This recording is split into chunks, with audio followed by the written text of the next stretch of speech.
আজকে আমি তেলের সঙ্গে একটা এক্সপেরিমেন্ট করতে চলেছি, জানি না এরপর অবস্থাটা কি হবে। প্রথমে গাছ থেকে কারি পাতা পেড়ে নিলাম, এরপর এসেছে নিম পাতা পাড়তে। অ্যাকচুয়ালি খুব একটা অজানা কিছুই নাই, সবাই এটা ইউজ করেই থাকে মোটামুটি, তাও আমি কোনোদিনও ইউজ করিনি, তো প্রথমবার এটা এক্সপেরিমেন্ট করতে চলেছি। এই দেখো এখানে আর একটা কারি পাতা গাছ, মোটামুটি একটু খুঁজলে আশেপাশেই সব কিছু পাওয়া যায়। গ্রামের দিকে বাড়ি হওয়ায় এটাই সুবিধা। এখন আমি খুঁজতে বেরিয়েছি লাল জবা, পাশেই একটা বাড়ি থেকে পেলাম। তো এখানে ফুল ছিল না, কয়েকটা পাতা নিলাম, পাতাটাও লাগবে আসলে, তো এখান থেকে পাতা নিলাম আর অন্য একটা বাড়ি থেকে নিলাম ফুল। যে সমস্ত জিনিসগুলো ব্যবহার করছি সেগুলো সব কিছুই চুলের জন্য খুব ভালো। ছোটোবেলায় প্রত্যেকেই কেউ না কেউ এগুলো মেখেই আছে। এই যে আমার সমস্ত জিনিস, আর ছোট একটা নিহার নারকেল তেল নিয়ে এসেছি।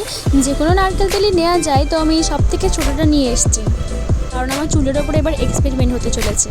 সব কিছু ধুয়ে টুয়ে রেডি করেছি। এখানে আছে কারি পাতা, নিম পাতা, জবা ফুল পাতা, শুধু জবা ফুল আর পেঁয়াজ। এবার কিছুটা কালো জিরা নিয়ে নেব, আর নিয়ে নিচ্ছি মেথি। মোটামুটি লঙ্কা আর লবণ দিলে একটা তরকারি হয়েই যাবে। এবার সম্পূর্ণ তেলটা দিয়ে আস্তে আস্তে প্রথমে পেঁয়াজটা দেবো, যেহেতু ওটা ভাজতে একটু সময় লাগে, আর একদমই ফ্লেমটা কম করে দিয়েছি।